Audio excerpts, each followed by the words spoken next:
Hi, I'm Di with Sister Chicks Quilting. Welcome to my channel. And I just want to say one thing today. Merry Christmas in July. The quilt I'm going to make today, it's called Merry Village, and it is by Gina Perks. The panel is Bramble from Moda, and it's got all these cute little critters on it, and you cut them up and they're spread throughout the village. Now, here's the layout for it. So it's really cute. I also think I'm probably going to put some borders on it, make it a little bigger, because the quilt says, oh shoot, I don't know the size.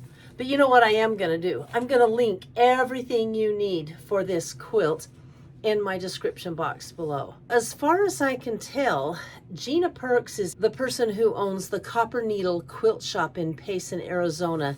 That's where this came from. I'm going to make this out of a fabric line called Merriment. It looks so good with Bramble. I think it was meant to be. I'm going to start cutting, and I'll probably spend the rest of the day cutting. A few acknowledgments and thanks. Vanita Dick, you've got good eyes. I never saw that block that was turned in the dog quilt from last week until I stood back and looked at it. Thank you, I fixed it. I'm so grateful. And Lori Dye, I think the engineer's doing some good works too. Then I have a special thanks for Tina. I have no idea what your last name is, but you know who you are. Tina always comments with 3 heart emojis. And they're usually the color to match the quilts that I've just done. So I just want to say, I love those. I have a fun little game where I like to reply with 3 emojis, and that's kind of hard sometimes. But Tina, thank you, thank you, thank you for watching. Let me show you what I'm doing. These are the fabrics that I purchased for this. A lot of these are going to go into the trees, but there's enough to make houses as well. I don't think I purchased enough of this Merriment fabric, so I am super, super grateful for my friend Karen, who gave me the jelly roll pieces. However, there's a dimension that you need. Check it out, 2 3/4. I was like, oh my gosh, sick to my stomach, and I decided to piece. So I sewed my jelly roll like this, 2 of them together, or where I didn't have 2, I cut them in half and sewed those 2 pieces together. And I'm cutting, here's the house pieces, and there's enough if you do this. And I really don't think it's going to show in the quilt. So I'm going to have at least 10 of the 25 houses in this pattern that will be pieced on the side. And I tried to put these 2 strips together. How'd I do? I'm thinking it's going to be just fine. But don't be afraid if you're doing scrappy like this. Don't be afraid to go ahead and do a little piecing to get those pieces you need. And in the meantime, I'm going to get back to cutting, because I'm going to get this whole pattern cut out tonight. As my mother used to say, come hell or high water. Back to cutting. These are the stems on the trees. The little short ones are for the pine tree, and the tall ones for the big round ones. And then these units are all for the houses. There's 2 sides and this, and then there's a roof. Now I'm doing the background fabric. I've got to cut strips and then do a lot of subcutting.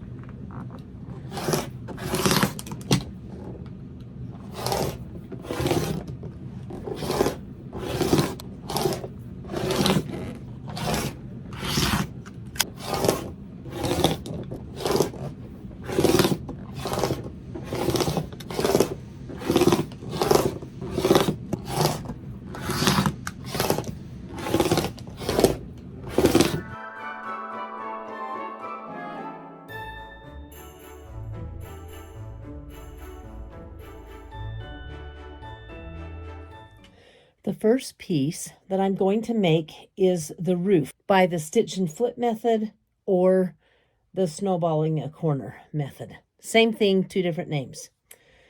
I've marked all of my 4.5-inch squares with a sewing line right here. When I first started doing this method, I would sew exactly right on the line.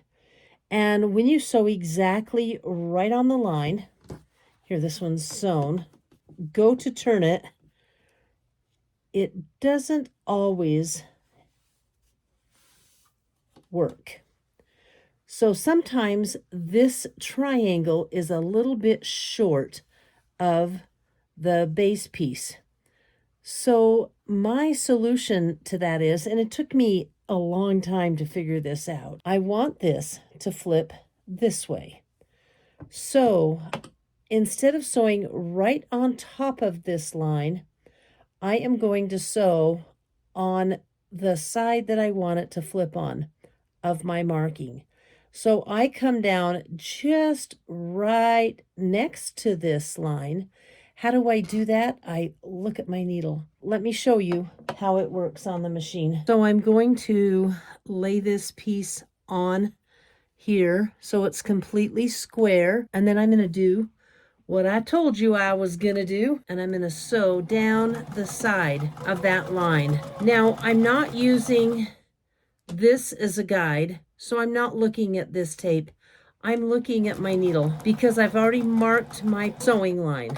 So this is it, and when I flip it over and finger press it, it is going to cover whole triangle corner. Pretty cool, right? But first, I have to trim it at 1/4 inch and then press it before I can sew the second piece on to make my little flying goose unit or my roof.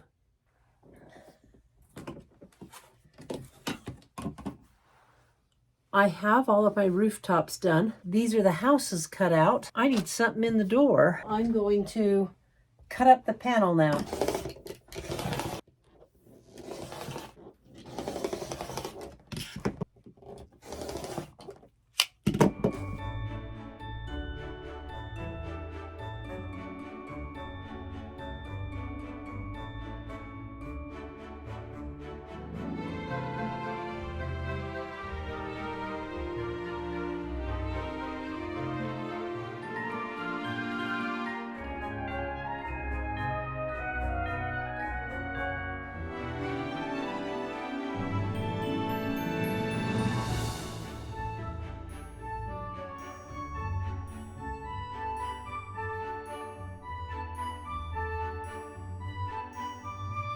I know you can see what's on the board behind me, but don't look at that, all right?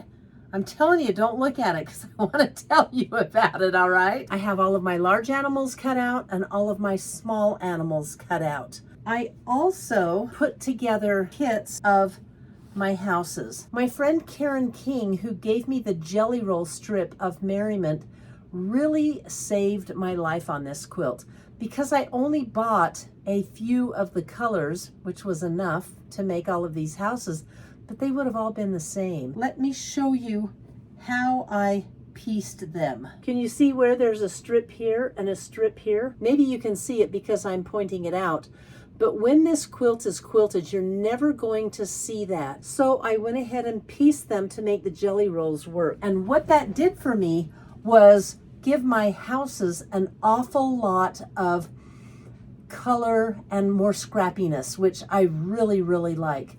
So don't be afraid to piece smaller pieces to make a bigger piece if you need it. And I found this brown fabric in my stash, and this is one of the tree trunks that I've made up. It goes underneath a paper pieced tree. This is one of the paper pieced trees. There's this style of tree. There's the pine tree. I have one more house to sew, and I have several more paper pieced trees to make. I don't know about you, but this is how my table works when I'm putting together scrappiness. It's happiness, remember? Again, this is a house that I'm going to put together. I pieced it, and it's never going to show on the quilt.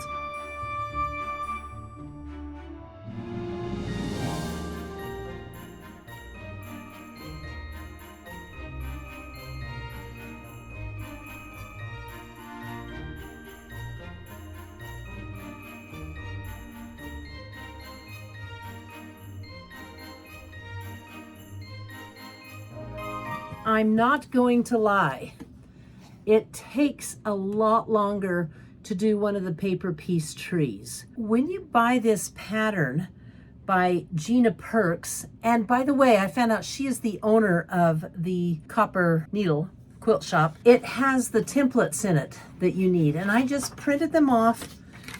I'm going to walk you through piecing one of the trees, and this is the pattern for the tree. This is very simple paper piecing. You put them on the back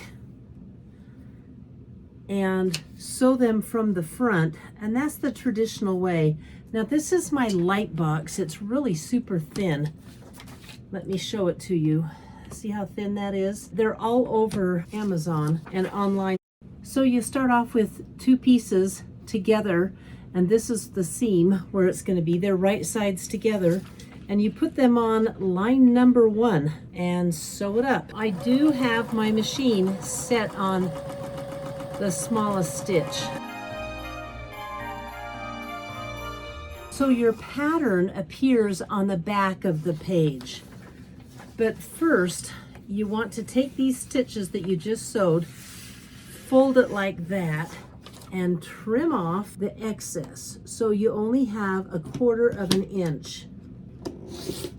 And then I'm going to fold this one up, finger press, and press it down really tight with my roller, and I'll sew the next one on. The next one goes on this line right here. I've sewn this line already, but I'm going to place it on the back and give that a stitch. I'm going to test it by folding it over and making sure that it covers everything in this square, and it does. Now that it covers everything, I'm going to pick up the seams, fold the paper back out of the way, and trim it. I'll tell you who's a really good paper piecer, and that is Becca from Sew Becca.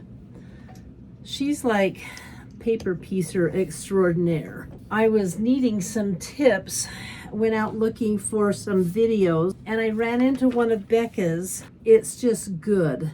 She tells about, I know this is an awfully big piece, but I'm going to put it on anyway.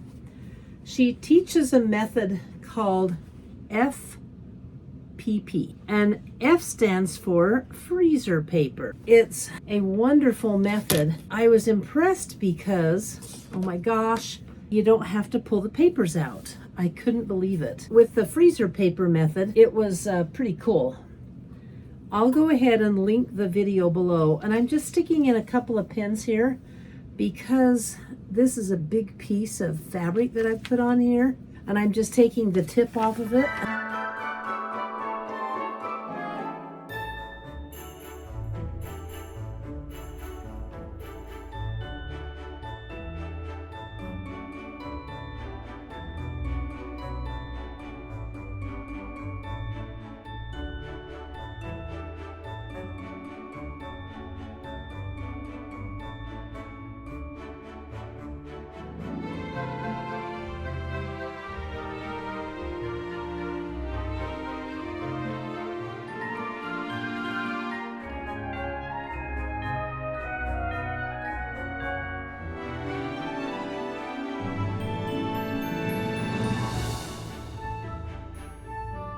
Then we do the sidelines.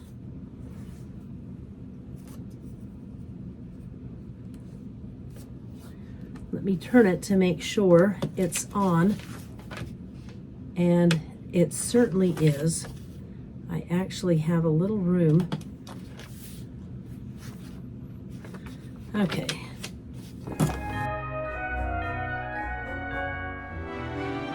Flip it to see that it covers the part I need it to cover.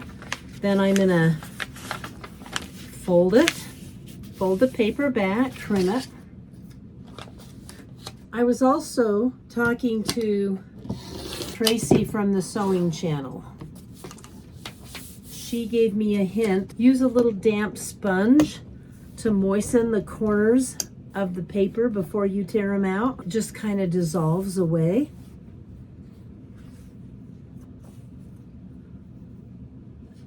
And I tried that with a few other pieces.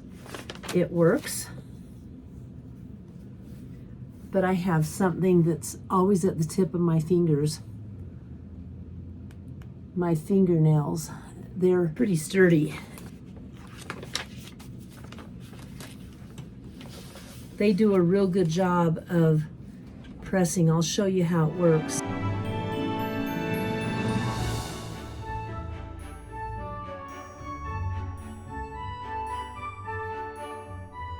I am just going to place a pin here again to hold this down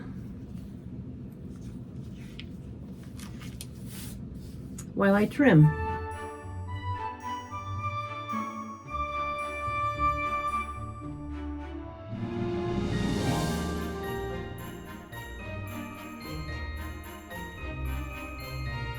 There's my block. All I have to do now is remove the paper. And I start by folding the first end out, take my fingernail, and I run it down along the side. And these papers just come right out.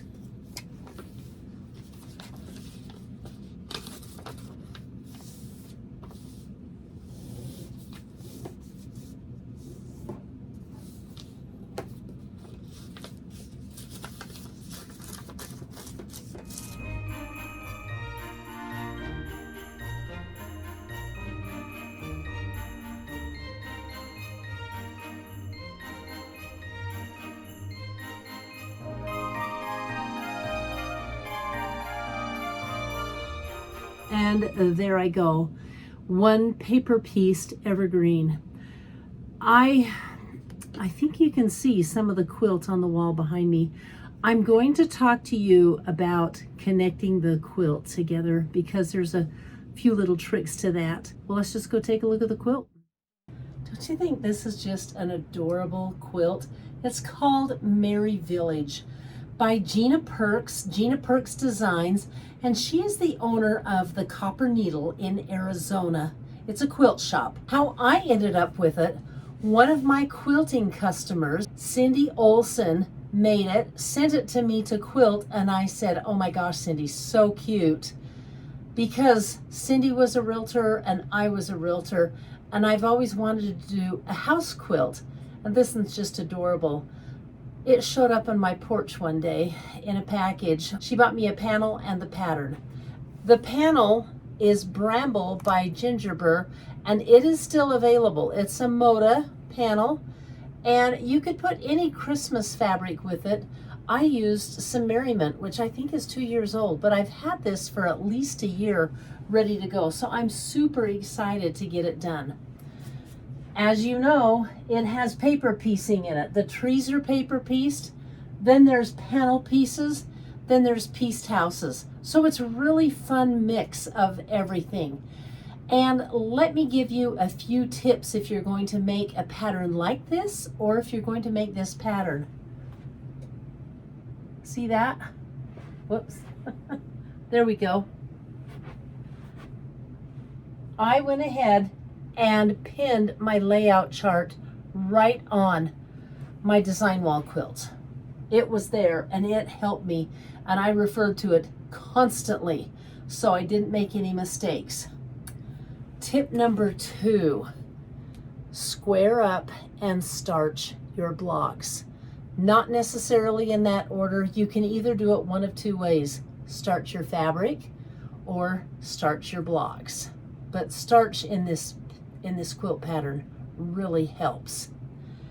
And if you want to buy this pattern, another neat thing about Gina Perks patterns, they're only $5. $5, and they're darling. Go check them out on her website. I'll put a link below so you can go check them out. Another tip, square up the panel pieces. Square those up as you go. It just helped. Some of them were a little bit wonky when I just cut them out on the dotted line. Notice that this was a big flying geese unit, the roof. So you know there was all these triangles left over. Well, this is what I did with them, and I decided to do this. I went ahead.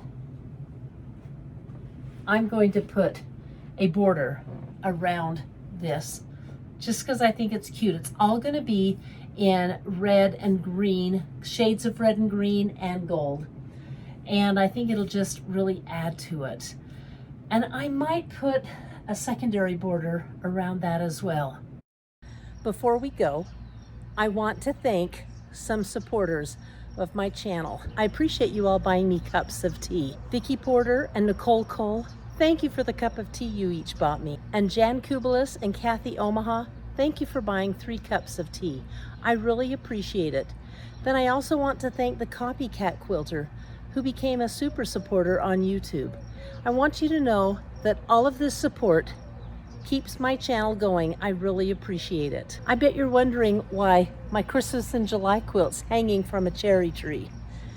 That is because it's the middle of July. It's definitely time for Christmas in July.